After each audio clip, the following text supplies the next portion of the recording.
Guys, good evening. So yun, natapos na natin yung gas blowback rifle na pinadala sa atin isang araw. And then ngayong gabi, meron naman tayong i-rebuild. So isang gas blowback rifle dito ng WE. So ang naging problema nito is nawala yung full auto. At isa pa, yung nozzle niya hindi na sumasagad. So kanina disassemble natin siya. Ito yung nakita natin sa loob niya. Yan. Sirang-sira na yung spring. At ang isa pang pinaka-problema natin dito is yung mga gilid ng nozzle. Yan. So kanina kasi, yung pinaka-pin dito, yung pinaka-lock, nakabaluktot na. So makikita nyo, damage na yung side niyan. So tignan natin kung magagamit pa natin to. Subukan pa rin natin kung ano yung magagawa natin. So sa ngayon, makikita nyo naman, naka-disassemble pa siya. Simulan na muna natin. Tignan natin kung magagawa natin ng paraan. So yun lang, wait lang tayo sa update. Then start na tayo.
Testing.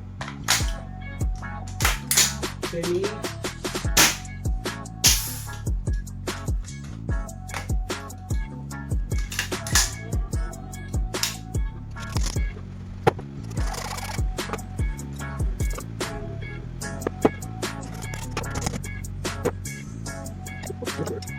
So yan guys, natapos na natin yung WE M4RIS na GBBR. So ito siya ngayon, working na yung semi. Lagyan natin semi, full automatic. So kargahan natin ang gas. Gamitin natin yung mismo magazine. Medyo kumakaligid. Try pa rin natin.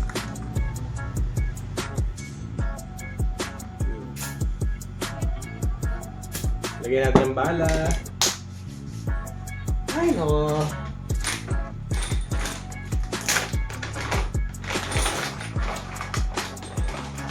Ilan talaga medyo matigas mag-load dito, lalo wala tayong loading. So, mano-mano tayo magkakarga ng BBs. Uy, ito pala may naman. So yan guys, paalala ulit sa mga gamit ng ganitong rifle, mga gas blowback rifle. Huwag nyo nang tipirin sa bala hanggat maaari. Piliin nyo na yung pinakamagandang bala para maiwasan nyo yung pagkabasag. Katulad nung nangyari sa isang client natin dun sa rifle niya. Nagamitan siya ng mga lumang BBs na siguro na nababasa. So ngayon, dito na tayo sa ikalawang WE M4RIS GBBR na ginawa natin. So ito na siya. Try natin semi. Ibale anak. Nice. 2, 3. Full auto. Hanggang maubos yung bala. So nakikita nyo nag-open bolt na siya. Yan. So 100%. Wala na siyang problema. So yun lang, sa owner nito, yun sir, ready na yung WE GBBR mo. So itong unit na to is kakadala lang talaga kanina after natin matapos. Mali pala. Meron tayong pinigap na isang AEG na ipapagawa sa atin. Then tina-check sa atin itong unit na to. At nakita natin na sa tingin ko, kayang-kaya natin gawin yung problema. At yan guys, nakita nyo na 100% wala na siyang problema talaga. So working na yung semi niya at saka full auto. Nag-open bolt na rin pag walang bala. Yan yung ganyan. Then, wala namang ibang issue na. So, ready na talaga to para sa Sunday. So, ang plano nga pala ng Orito is gamitin sa indoor CQB. So, wala naman siyang planong taasan pa ng FPS. Kaya, as is muna tayo sa mga parts niya. So, yun lang. Maraming salamat po. Paalala ha sa mga nagpaplanong bumili ng ganitong airsoft, or gumagamit na ng ganitong airsoft, hanggat maaari po, huwag na natin hintayin pa magka-problema yung mga unit natin. Hanggat maaari, from time to time, every time na gagamitin natin, dilinisan natin yung loob or i-check natin kung meron tayo na-encounter na problema para maiwasan yung malalang pagkasira ng ibang parts katulad nito nang nangyari na to. May kita nyo naman, no? Hindi na siya mukhang spring, parang na siyang steel wool. So, ulit, sa bibis naman, yun po, paulit-ulit ko sinasabi, iwasan po natin gumamit dito ng magagaan na weight ng bibis or yung mga mumurahing brand ng bibis. Hanggat maaari po, kung kaya naman ng budget natin, doon na tayo sa pinakamagandang klase ng bibis na po pwede natin gamitin sa kanya. Siguro recommend kong weight is nasa 0.40 pataas. Okay na yun.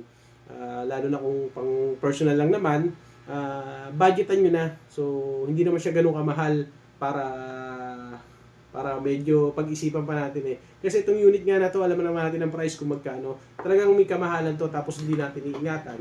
Then pag nasira, i-stock na lang natin. Sayang naman. So, ingatan din po natin.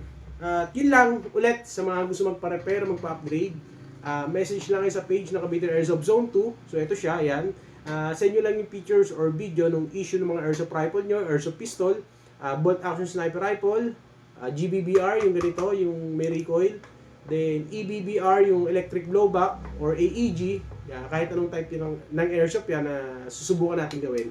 Send nyo lang sa akin yung video ng issue at pag-usapan po natin. So yun lang po. Maraming salamat. Yung gagawin pa tayo yung dalawang rifle na nakaabang. So, dalawang AED pa yung next natin. Kaya, tapusin na natin yung video at magsimula na tayo ng panibagong rifle. Bounce it to the left, bounce it to the right. Your boy, Mr. Suavero, yung pormahan like classic. Nandiyan na si Prey, merong bangers automatic. Basic lang yung play, walang pressure pare solid. Gangway all the way, ang ibang rappers pinupunit.